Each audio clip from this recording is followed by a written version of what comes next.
Kumuha tayo ng pinakabagong sitwasyon sa pag-alboroto ng Bulkang Mayon. Makakausap natin si Tabaco City Mayor Ray Bragais. Magandang gabi po, Mayor. Welcome sa Politico Nightly. Magandang gabi po sa lahat. Mayor, kumusta po kayo dyan sa Tabaco City? Dito po sa amin sa Tabaco, okay naman po, no? Mayroon po kami dahil dito sa pag-alboroto ng Mayong Volcano, nagkaroon po kami ng 4 na evacuation center. And then isa po na permanent resettlement area, almost po sa pag-alboroto po ng Mayon, nag-declare po na alert level 3, 5 barangay po ang napiktuhan sa amin. And then po 489 families and 1,788 na personal, individual. Yan po ang napiktuhan. And then po, sa ngayon po sir, wala po kaming ginagamit na evacuation center na school para po ayaw naman po namin maistorbo yung mga estudyante natin dito po sa siyudad ng Tabaco. Sir, kung hindi ako nagkakamali, ang Tabaco City ay nasa eastern side po ng Mount Mayon. Yes po. Oo. Yes, sir. Doon sa mga sunod-sunod na araw na pagbagsak ng mga pyroclastic density current, may mga umabot ba doon sa mga barangay na nabanggit nyo dyan sa sinasakupan ng Wala po Tabaco? sa amin kasi po yung bitak po ng Mayon Volcano, nandito po sa part ng Legazpi, Santo Domingo, Camalig, or sa 2nd District po ng Albay. Oo. Dito po sa amin sa Tabaco or Special First District, wala po kaming nararanasan ng mga pagdostos po ng mga lava. Kasi po maganda po, perfect pa po, ang perfect cone pa po ang namin dito. Yung nasa side ninyo? Tabaco, sa side po namin. Oo. Kaya po, ang isang barangay lang po ang nagano sa amin, na naamoy na nila, yung parang Yung asupre, na umaabot po ba dyan yung amoy? Yung amoy lang po. Pero po, in terms of lava, wala po kami naranasan pa na pagdostos po ng lava. Dito po sa City of Tabaco. Ano po ang hakbang ng lokal na pamahalaan para doon sa mga lugar na inaabot ng usok ng asupre mula doon sa binubugan ng Mayon? Sa amin po, nung mag-declare po yung APSIMO, yung nag-declare po si Governor Noel Lozar na alert level 3, nagkaroon kagad kami ng forced evacuation doon po sa 6-kilometer permanent danger zone na kung saan po yung 5 barangays po ang involved. And yun nga po, talagang sinikap namin na may lipat lang sila sa mga evacuation center na kung saan po, before pa yan, nagkaroon na po kami ng mga plano and nalerto na po namin ang 5 barangay official, especially po ng mga barangay captains na in case po na mag-declare talaga ng alert level 3, ito na po, nakatagtag na po kami, nakalatag na po lahat ng plano namin kung saan po dapat maglipat yung affected po na nasa loob po ng 6-kilometer permanent danger zone ng Mayon Volcano. Sapat po ba yung supply ng face mask, particular yung N97 na face mask, yung medyo mas makapal at para maiwasan po yung anumang sakit o respiratory illness na maaaring idulot nitong asupre? Sa ngayon po nag-distribute na po kami ng mga face mask. And ko na lang po, isabihin ko na lang po na last week po, pumunta rito po si Secretary Rex Gatchalian ng DSWD na nagkaroon po kami ng meeting po doon sa Governor's Guest House with Governor Noel Rosal na kung saan po sinabi po ni Secretary Rex Gatchalian na siya po inutusan o sinabihan po siya ng ating ginagalangan na Presidente na si Presidente BBM na kusapin na po yung lahat po ng mga LGU sa Albay na apektado po ng pag-alboroto po ng Mayon Volcano.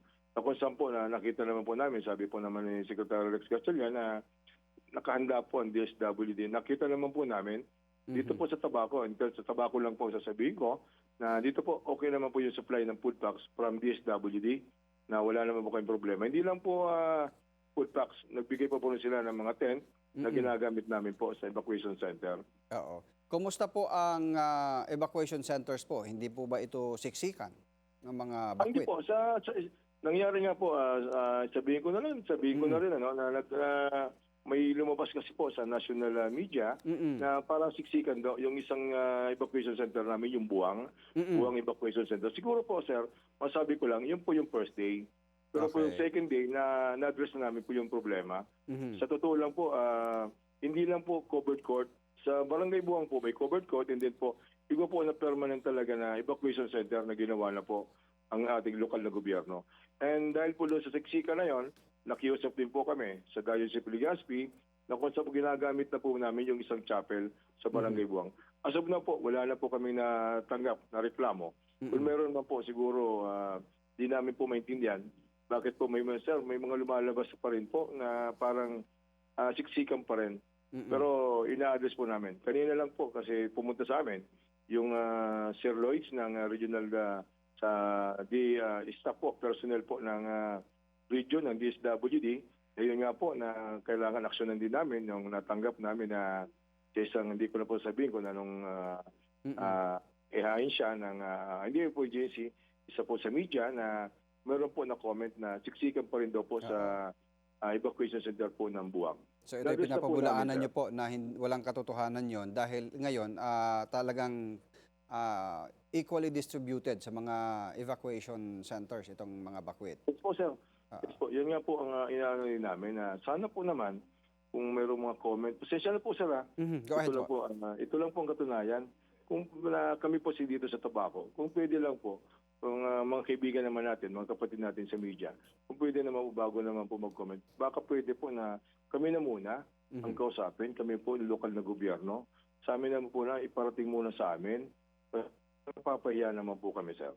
Ginagawa namin po ang lahat para po mabigay namin sa tulong na po ng lokal na gobyerno ng probinsya ng Albay at po ng DSWD at saka po ang lokal na gobyerno ng Siyudad ng Tabang, City of Tabaco, ginagawa po namin. Alam namin po kung ano ang sitwasyon sa mga evacuation center at sinisikap po talaga namin na may bigay lahat ng mga pangangailangan at hindi naman po na magkaroon ng problema sa mga evacuation center po, sir.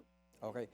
Sir, nakahanda po ba ang pamahalang lungsod ng Tabaco sakaling itaas ang alerto sa Bulkang Mayon? Yes po. Sa katotohanan po, yesterday, 1:00 PM, tumawag po sa akin ang ating pong butihing gobernador, Governor Noel Lozar, na prepare kasi po maging alerto in case magdeklarar po tayo ng alert level 4. 1 PM po siya tumawag sa akin. 3:00 po, nagpatawag po ako. Nakita naman po sa aming post sa Facebook namin, sa CDRRM namin na nagpatawag agad ako ng 3:00 na meeting in preparation. Pag dumating po yan, sir, na nag-declare ng alert level 4, hindi na lang po 5 barangays. 9 barangays na po ang involved. Kasi ang declaration pag alert level 4 po, hanggang na po yan sa 8 kilometers. So mga ilang ang maidadagdag doon sa 500 plus families ngayon na nasa evacuation center sakali mang iakyat sa level 4 at ma-extend hanggang 8 kilometers? Aabot na po yan to 1,792 or almost 1,800 families. And individual po, aabot na po yan ng 8,000 individual. Yan po ang mga affected. And then po, naka-ready na po kami. Nakatagtag na po kami, nandun lang ang plano namin kung saan po ang i-declare namin mga evacuation center. Sa ganito po pangyayari, pag umabot po ng alert level 4, sana po wag naman mangyari. Pero nakahanda po kami. Gagamit na po kami ng mga evacuation center, yung mga school. Bukod sa mga evacuation center na nakahanda na sakali mang umakyat sa level 4, handa na rin po ba ang bulsa ng pamahalang lungsod para doon sa mga tulong at ayuda sa mga bakwit? Yes po, nakahanda na po kami. 9 barangays, nag-meeting na po kami ng mga 9 barangay official, especially po barangay captain, sa health, kapulisan, DSWD, CDRRMO, at saka po yung CSWD namin. Naka-ano na po kami, naka-preparado na po kami. Lahat po ng plano, in case po mag-declare ng alert level 4, 9 barangays, mayroon na po kami lahat ng mga evacuation center na naka-assign para po sa kanila. Mayor, malaman lang namin, sa ngayon, magkano po ba ang arawang ginagastos ng inyong lokal na pamahalaan para masustento itong pangangailangan ng mga bakwit? Ngayon, nandyan yung mga 500 plus families.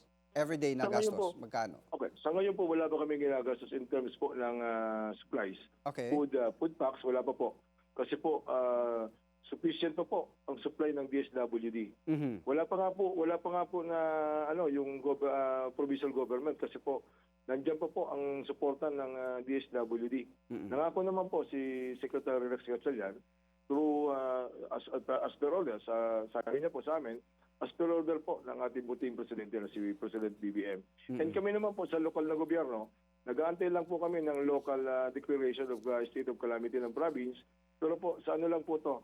Sa amin lang po dito, sa mga personnel lang namin, sa food allowance. And then po, may nakahanda rin po kaming budget para po kasi ayaw naman namin na maumay yung yung mga evacuees natin na puro na lang po dilata. May Oo. plano na po, may plano rin po kami, ang lokal na gobyerno na mag-supply kami ng isda, Aha. ah, itlog, at saka po kung pwede nga meat and then chicken po. Yan po ang plano namin kasi ayaw na rin po namin magbigay ng bigas at saka po dilata. Mhm. Kasi sufficient na po yung binibigay ng DSWD at magbibigay din po, ang alam ko magbibigay din po ang ating provincial government sa pamumuno po ng ating buting gobernador na si Governor Noel Rosal. Kailan masisimulan yan, Mayor, yung pagbibigay ng mga, halimbawa, mga karne, mga manok, itlog, gulay? Kailan ito masisimulan ng city government? Inaantay na lang po namin yung declaration ng Sangguniang Panlalawigan Mhm. na declaration of state of calamity ng probinsya ng Albay para po magamit na rin po namin yung URF namin ng CDRRMO. Oo. Pero baka kung matagalan man yun, Mayor, hindi ba pwedeng mauna nang mag-declare ang city ng state of calamity?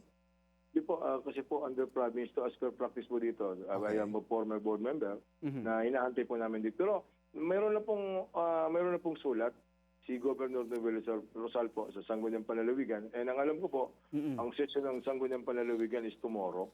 Kaya Okay. malamang baka pwede nang discuss to ng Sangguniang Panlalawigan. Eh kami naman po, anytime po pwede kaming mag-supply.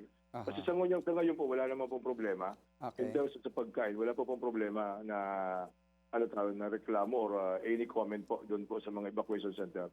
Sa pagkain po, sufficient pa po sila.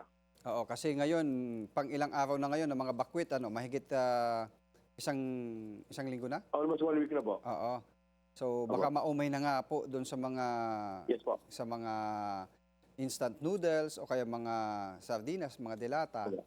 So kailangan din nila ng bagong Yes po. menu ng Sa kanilang ngayon naman po, pagkain. sa ngayon po, sorry sa ngayon naman po sir, mayroon naman, karamihan kasi dito nasa upland sila, Mm-mm. and meron naman po sila mga pananim ng mga gulay. Okay. Nakita ko naman, sa lahat po ng mga interview namin, wala pa naman po kami natatanggap na kung ano talaga kailangan. Basta, ang importante po sa ngayon, makabigay kami, makasuporta kami ng pagkain through DSWD, mabigay namin yung tamang evacuation center at mabigay namin lahat ng pangangailangan.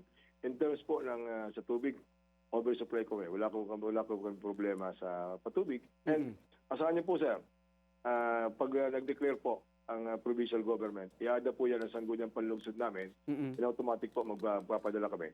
Kumusta po yung sa aspekto naman ng pangkalusugan? Yung mga palikuran, yung sanitation?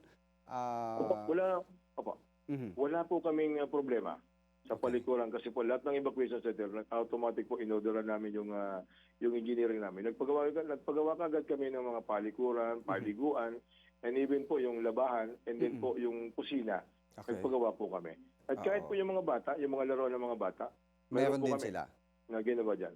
Okay. Meron po kami action na ginawa po dyan. And sana po naman sir, Go ahead. kasi po may lumabas din po na balita na may mga nagkakasakit daw po sa sa mga evacuation center. Negative po yan, sir. Wala naman po talaga nangyayari. Kaya nung malaman ko nga po yan kaninang tanghali, pinatawag ko agad na i-monitor agad ng City Health Office namin kung talagang meron nga na balita na ganyan na may nagkakasakit. And kaya nga, ginawa ko po bukas. Kasi sir, didiretso ko na ito Go ahead. bukas po, nagpatawag ako ng mga taga-media rito sa Albay, na sana kung sino man nakakarinig dito, na yung mga media na nandito po sa Albay, nagpatawag po ako ng press conference, inibitahan ko po yung City Health Officer namin, CDRRMO Officer, at saka po yung sa CSWD Officer namin, na magkaroon po ng press conference para po dito. Gusto ko po transparent kami.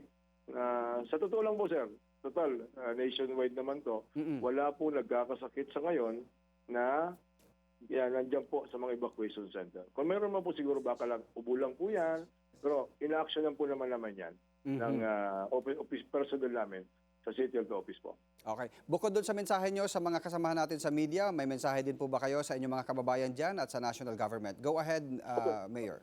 Inaano ko lang po, sana po, sa number one po, Sangguniang Panlalawigan, na sana po kung may sulat na po sa inyo si Governor Noel Rosal, sana lang po i-declare nyo na.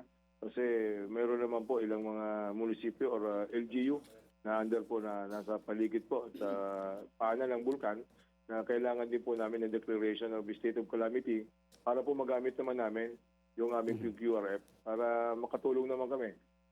Nandiyan po ang DSWD, National Government na nagsusuporta, nandiyan po ang probinsya, pero kailangan din po namin na magbigay ng tulong na personal galing po sa LGU.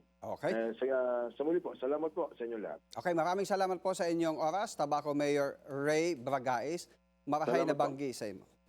Maray na banggi po.